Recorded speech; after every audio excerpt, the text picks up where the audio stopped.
তাদেরকে যারা আজকে ক্ষমতায় বসিয়েছে তাদের কোন খোঁজ খবর রাখছে না।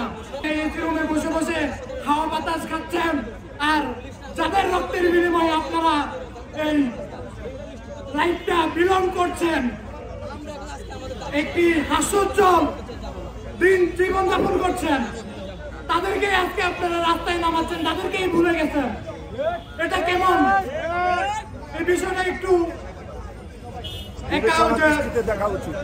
বিবেচনার মানে বিবেকহীন যদি বলি, আমি এক প্রকার বিবেকহীনতা করা হচ্ছে আমাদের সাথে।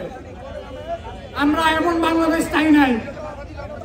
আমরা চেয়েছিলাম শান্তি শৃঙ্খল ভাবে একটি বাংলাদেশে আমরা বিলং করবো, যে বাংলাদেশ হবে একে অপরের কাঁধে কাঁধ মিলিয়ে, কোনো বৈষম্য থাকবে না, কোনো বিরূপ মন্তব্য থাকবে না, জাতি ধর্ম বর্ণ কোনো কিছুর ভেদাভেদ থাকবে না।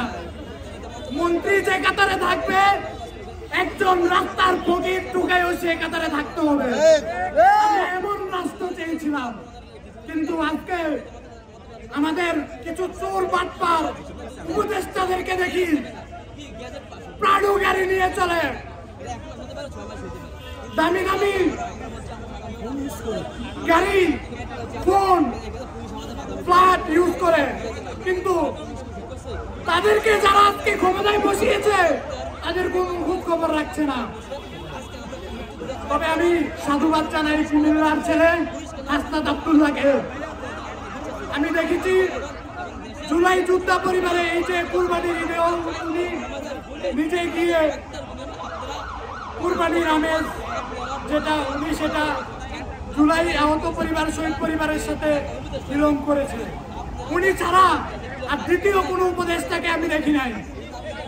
কিন্তু আমাদের এখন শেষ পর্যায়ে একটাই কথা,